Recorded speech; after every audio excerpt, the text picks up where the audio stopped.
እናት ነች። ምንም ብታደርጉ ማትለወጥባችሁ የፈለገ ብታደርጉ የፈለገ ነገር ብትሳደቡ የፈለገ ማርያምን ነው የምላችሁ። እኔ በጣም ደስ ብሎኛል። ሩታ ከቤተሰቦቿ ጋር መገናኘቷ ከምንም በላይ ያስደስተኝ ነገር ነው። መቤቴን ነው የምላችሁ። ይህን ቪዲዮ ከሌላ ቀኑ በደንብ አድርጋችሁ ላይክ አድርጉት። በደንብ ላይክ ያስፈልጓል። ላይክ አድርጉ፣ ሰብስክራይብ አድርጉ። ቤተሰብ እንግዲህ ማርያምን ምንም ቢሆን ምንም እናት ነች። ፊት ማታጠቁሩባችሁ እናት ነች።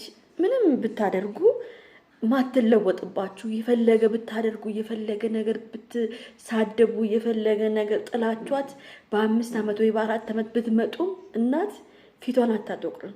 ገብታችኋል? እና ሩታ ለብዙ ጊዜ እንግዲህ ከቤተሰቦቿ ርቃ ነበረ። ብዙ የሚያውትን ጸብም ነበረ። ብዙ ነገሮች አሳልፋለች። ግን አሁን እርግዝናዋ የእናትነትን ስሜት በደንብ እንድታቀው አድርጓታል። ያው እናትየውም ሲናገሩ ነበረ። እውነት በሩን ከፍታ እናትየው ጥምጥም ብሎ ሲስሟት በጣም ማርያምን እንበይ ዱብ ነው ያለው። በጣም ነው በቃ ያሳዘነችኝ። እኔ እንጃ እሰይ እንኳን እናት ኖራት ነው ያልኩት። ከምንም በላይ እንኳን ቤተሰብ ኖረሽ፣ እንኳን አባት ኖረሽ፣ እንኳን እናት ኖረሽ ነው ያልኩት። በጣም ነው ደስ ያለኝ ለሩታ ማለት ነው። መሄዷ ጥሩ ነገር ነው። እንኳን በሰላም ከውዷ እናትሽ ከውዱ አባትሽ ከቤተሰቦች በሰላም ተገናኘሽ። የኔ ልዕልት የኔ ቆንጆ አምሮብሻል። እግዚአብሔር አምላክ ደግሞ አምሮብሽ በደስታ በህልልታ እናትሽ ቅድስት ድንግል ማርያም በሰላም ተገላግልሽ ነው የምለው። እና ሁሉም ነገር ያልፋል፣ ግን ቤተሰብን ከምንም በላይ ማክበር አለብን። ቤተሰብን ከምንም በላይ በቃ መቆም አለብን ለቤተሰብ። እውነት ዛሬ ነው ያዩት፣ በቃ ዛሬ ነው ያዩት በሩታ እናት ቤተሰብ በቃ ዛሬ ነው ያዩት። እና ሩታም ደስተኛ ነች። እንኳንም እናትሽ ጋር መጣሽ። ምንም ይሁን ምንም እናትሽ ጋር መሆንሽ ትልቅ ነገር ነው ላንቺ። እንግዲህ አይታችኋል። አብርሃም ዛሬ ከዚች ከሄርሜላ ጋር እንግዲህ ፎቶ አውርዶ የዛሬ ፎቶ ደግሞ እናትዬ እኔ በጣም ገርሞኛል። እንደው ይቅርታ አድርጉልኝና ፎቶ አነሳሳቸውን ካያችሁ የሄርሜላና የአብርሽ ምንድን ነው አይታችኋል? እንደኔ ግን ያየ አስተዋላ አለ። ዝነኛው ቁሞ ነበር። ቤተሰብ ዝነኛው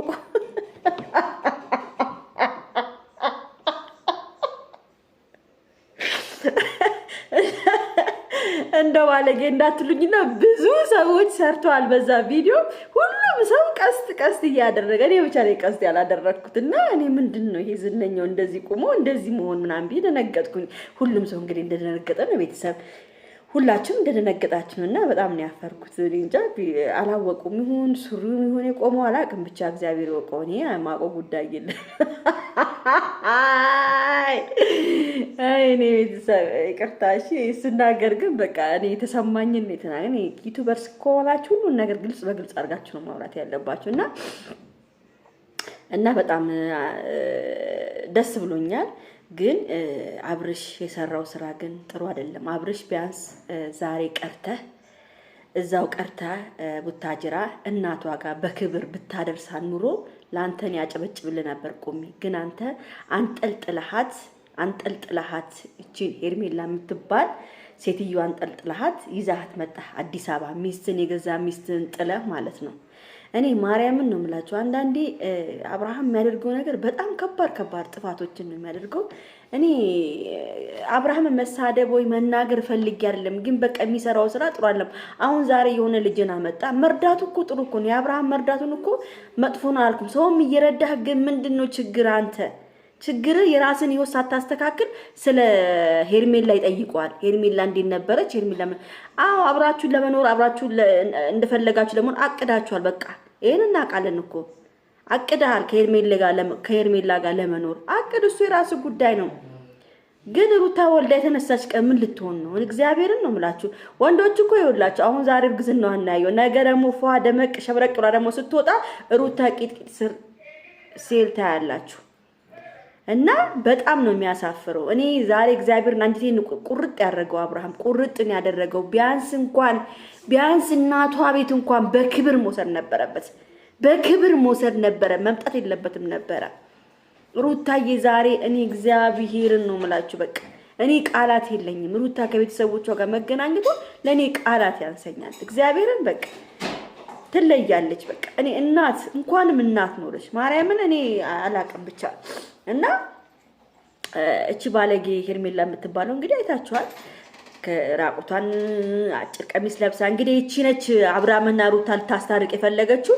እሷ ፍላጎቷ እኮ አሁን ታወቀ እኮ በቃ ቤተሰብ መድኃኒዓለምን ፍላጎቷ እኮ ታወቀ እኮ። የሄርሜላ ፍላጎት አንድና አንድ አብርሽን ማጥመን ነበር። ተሳካላት፣ በቃ ተሳካላት። እግዚአብሔርን ነው የምላችሁ። ወይኔ ግን ሰው እንዲህ ነው ላስታርቅ ብሎ ስንት ነገር ፈልጦ አውርዶ ምናምን እንደው ጥብቅ ብሎ በቃ ከሱ ጋር ይሆናል። እግዚአብሔርን እረ እኔ እንደዚች አይነት ሴት አላየሁም። እኔ እንደዚች ሴት አላየሁም። አስታርቃለሁ ብላ ገብታ እንደዚህ በቃ ከአብርሃም ጋራ ራቁቷን ፊቱን መነካካት ምናምን እንዴ! ሸማይዝሽም እንዴ አንቺ አታፍሪም እንዴ? እንደው ኧረ በኢየሱስ ስም ግን እኔ አላቅም ብቻ አላቅም። ቤተሰብ እግዚአብሔርን አላቅም። ምን እንደየሰሩ እንደሆነ አላቅም። ምኑ ከሩታ ምኑ አምሮ እንደሆነ አላቅም። ከሩታ ምኑ አበልጦ እንደሆነ አላቅም። ማርያምን ከሩታ ምኑ እንደበለጠ ለአብርሃም አላቅም። ብቻ አብርሃም ሴት ስለሚወዱን አላቅም ብቻ እንጂ ከሩታ እኮ ምንም አደርስባትም እኮ እንዴ! ሩታዬ የኔ ማር የኔ ፍቅር የኔ እስዊት የኔ ጣፋጭ እመቤቴ ተገላግልሽ በሰላም የኔ ቆንጆ፣ ሁሌም ከጎንሽ ነኝ። ሁሌም ከአብርሃም ጋር ብትታረቂም የመጨረሻ ብትለያዩም ሁሌም ከጎንሽ ነው የምቆመው። ሁሌም አንዳንድ ልጆች አላችሁ የምትሳደቡ አብርሃምን ደግፋችሁ አብርሃምን እናንተ ስለምትወዱትም እኔ አይመለከተኝም። አብርሃምን ጥሉት ምናምን አለም፣ ግን በቃ ለሴት ልጅ ስለምቆም ብቻ እቆማለሁ ለሩታዬ። እንደዚህ የሆነ ባለጌ የሩታ ቤት ውስጥ የገባች ባለጌ የሩታን ቤት አልጋ ላይ ቁጭ ያለች ሴት የሩታ ገቢኗ ላይ ገቢና የባሏ መኪና ገቢና ውስጥ ቁጭ ያለች ሴት ለኔ ሴት አይደለችም። መኪናው ደግሞ የአብርሃም ብቻ አይደለም የጋራቸው ነው። አብሮ ለፍቶ ነው። የሩታ መስዋዕትነት ተከፍሏል። መኪናው ላይ ሁሉ ነገር ላይ የሩታ መስዋዕትነት ተከፍሏል። እውነት እንዳይመስልሽ አብርሃም ብቻ ንብረቱ የሚወስድ እንዳይመስልሽ እሺ። የሩታም መስዋዕትነት አለ። ሩታም ትከፋፈላለች። መከፋፈል እንኳን ቢመጣ ስሚ በደንብ አድርገሽ እሺ። ሄርሜላ የምትባይ ሴትዮ። ለማንኛውም ይሄ ቪዲዮ ላይክ፣ ሼር፣ ሰብስክራይብ አድርጉ። ወዳችኋለሁ። ቻው ቻው።